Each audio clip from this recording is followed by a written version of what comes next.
May nakilala ako guys na babae, 6 years niya daw dito.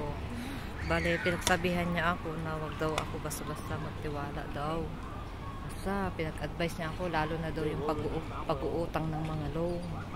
Ayun, saglit lang kami kasi, pinaano na lang niya yung aso niya, yung aso nila alaga niya. Pinalakad-lakad niya lang.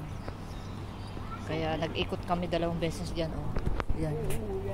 Yan yung building na yan. Sa kanila yan. Dito naman ako sa tapat. Kaya, salamat, nag-friend kami sa Facebook. Hiningi ko yung Facebook account niya. Mag-chat lang daw kami. Buti na lang pinagsasabihan niya ako. Pinaalala niya ako na wag daw basta magtiwala. Pati yung amo hanggang 3 months. Ganun. 6 years na daw siya dito, guys. 6 years na daw siya. Hanggang ngayon 6 months na lang daw para makabayad na lang daw siya sa mga utang niya kasi maraming pinagdaanan niya din ng bahay. Nagpatayo siya ng 2 bahay saka motor, nakasagasa yung anak niya, namatay yung nagasahan ng anak niya nung matanda ang namalay, nagasahan, binayaran niya lahat yun. Kaya hanggang ngayon patapos na rin daw siya sa pagbabayad niya, hanggang 6 months na lang daw yung natira. Kaya ang hirap. Sabi niya, sana linggo daw yung ko para mas haba-haba daw yung namin, usapan namin. Kaso sabi ko, hindi pwede, ayaw ko mag-request muna. Oo, wag ka muna mag-request sa amo mo kasi hanggang 3 months yan. Kasi magbago pang isip nila mga yan, sabi niya. Terminate yung kalabasan. Kaya natakot ako guys. Kahit wala akong pera, hindi ako nag-advance. Kasi yun ang sinabihan ako ng amo ko na wag daw ako mag-advance sa sahod. Sinabihan ako dati ng interview. Kaya tiniis ko na. Kaya ko naman kumain ng 1-2 meal.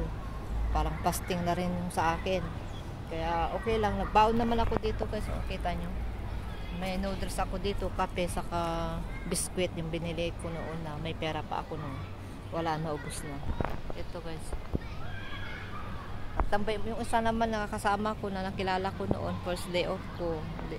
Magdadalawang isip pa lang siya pumunta dito kasi uulan daw. Para kasi uulan. Pero hindi naman. Madilim lang.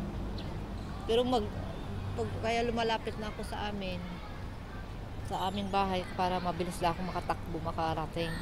Para doon ako magtambay sa bahay. Wala naman yung mga amo ko doon. Pwede naman ako maghiga-higa. Yung kasama ko dito, yung nakalala ko, tinuruan niya kung saan pwedeng maghiga-higa daw doon. Dapat magdala ka ng kumot na panghigaan o kaya yung bibili ka ng yung matigas na para hindi masakit yung likod mo pag maghiga ka. Tapos pwede ka doon daw maghiga-higa, matulog. Doon, tinuruan niya ako doon sila nagtatambay pag day off ng mga kasama niya. Kaya sunod pag malalaman ko. Tapos doon na rin ako magtambay, maghiga-higa pag nandyan yung mga amo ko. Yung amo ko nandyan pa sila. Wala naman sila, kabi ko. Nasa bahay ng ang mama niya. Kaya pwede rin ako umuwi at maghiga.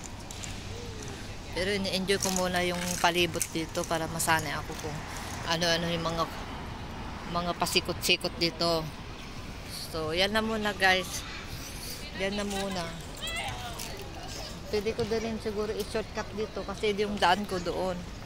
Kasi sabi niya dito daw yung sa amin. Oo. Ikita ko din yan yung kulay green. Tapat namin yan yung kulay green. Yung red doon. Kaya, babay na guys. Babay na. Ito lang muna ang ma-share ko sa inyo.